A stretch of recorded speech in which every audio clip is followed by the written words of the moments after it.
2월 27일 묵상 본문 말씀은 누가복음 7장 18절에서 35절입니다.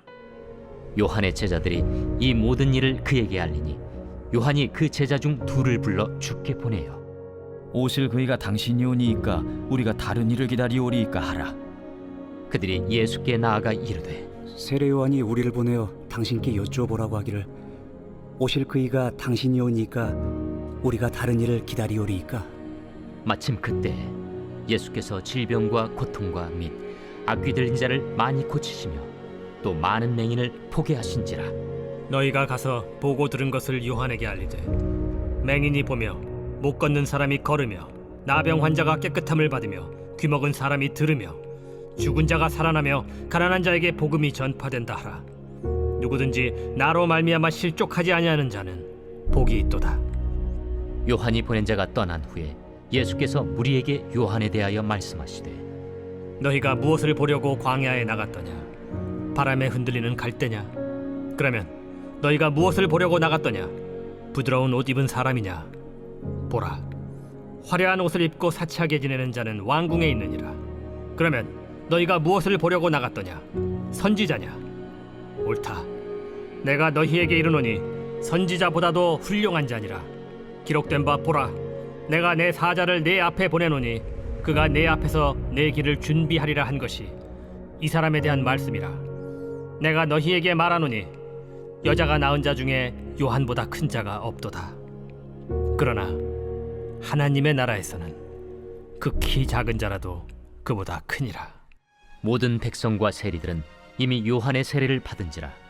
이 말씀을 듣고 하나님을 의롭다 하되 바리새인과 율법 교사들은 그의 세례를 받지 아니하므로 그들 자신을 위한 하나님의 뜻을 저버리니라. 이 세대의 사람을 무엇으로 비유할까? 무엇과 같은가? 비유하건대 아이들이 장터에 앉아 서로 불러 이르되 우리가 너희를 향하여 피리를 불어도 너희가 춤추지 않고 우리가 곡하여도 너희가 울지 아니하였다 함과 같도다. 세례 요한이 와서 떡도 먹지 아니하며 포도주도 마시지 아니하매 너희 말이 귀신이 들렸다 하더니 인자는 와서 먹고 마시매 너희 말이 보라, 먹기를 탐하고 포도주를 즐기는 사람이요 세리와 죄인의 친구로다 하니 지혜는 자기의 모든 자녀로 인하여 옳다함을 얻느니라. 우리의 신앙 여정 속에서 우리는 때때로 의심을 경험합니다. 하나님의 뜻이 이해되지 않을 때, 우리의 기도가 응답되지 않을 때, 또는 어려운 상황 속에서 하나님이 우리를 잊으신 것처럼 느껴질 때 우리는 신앙의 갈림길에 서게 됩니다. 오늘 본문의 세례 요한도 바로 그런 순간을 경험합니다. 그는 옥에 갇힌 채 예수님께서 정말 자신이 기다리던 메시아인지 다시 확인하려 합니다. 세례 요한의 질문과 예수님의 대답을 통해 우리는 신앙의 의심과 확신에 대해 배울 수 있습니다. 먼저 첫 번째로 18절에서 23절을 보면 세례 요한의 질문과 예수님의 응답을 볼 수 있습니다.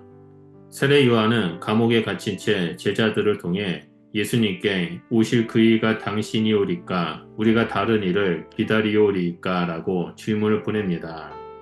이는 요한이 예수님을 향한 신뢰를 잃었다기보다 자신이 기대한 메시아의 모습과 현실의 차이에서 오는 혼란 속에 나온 질문이었습니다.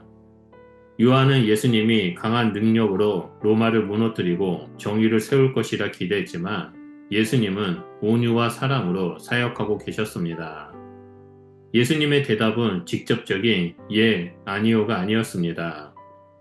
대신 예수님은 자신이 행하신 일들을 나열합니다. 너희가 보고 들은 것을 요한에게 알리되 맹인이 보며 못 걷는 사람이 걸으며 나병 환자가 깨끗함을 받으며 이먹은 자가 들으며 죽은 자가 살아나며 가난한 자에게 복음이 전파된다 하라. 예수님은 성경에서 예언된 메시아의 사역을 이루고 계셨습니다. 이는 요한이 성경을 통해 확인할 수 있는 증거였습니다. 즉 믿음은 단순한 감정이 아니라 하나님의 말씀과 그분이 하시는 일을 통해 더욱 견고해진다라는 것을 볼 수 있습니다. 두 번째로 24절에서 28절의 세례 요한에 대한 예수님의 평가입니다. 요한의 제자들이 떠난 후 예수님은 무리에게 너희가 무엇을 보려고 광야에 나갔더냐? 바람에 흔들리는 갈대냐라고 요한이 어떤 사람인지를 말씀하십니다. 즉 예수님은 요한이 흔들리는 사람이 아니라 강직한 선지자임을 강조합니다. 그리고 요한을 가리켜 여자가 낳은 자 중에 가장 큰 자라고 말씀하시며 그의 사명을 높이 평가합니다. 하지만 이어서 그러나 하나님 나라에서는 극히 작은 자라도 그보다 크니라 라고 말씀하십니다. 이는 예수님을 통해 이루어지는 하나님의 나라가 요한의 시대보다 더 위대한 시대임을 의미합니다. 예수님을 믿는 자들은 요한이 경험하지 못한 새로운 은혜를 받게 될 것입니다. 마지막 29절에서 35절을 보면 예수님을 받아들이지 않는 세대가 나옵니다. 예수님은 세례 요한과 자신을 거부하는 세대를 지적합니다. 사람들이 요한에게 귀신 들렸다 하고 예수님께는 먹기를 탐하고 포도주를 즐기는 사람이요 세리와 죄인의 친구라고 비난하였습니다. 이는 그들이 마음을 열지 않고 고집스럽게 하나님을 거부하는 모습을 보여줍니다.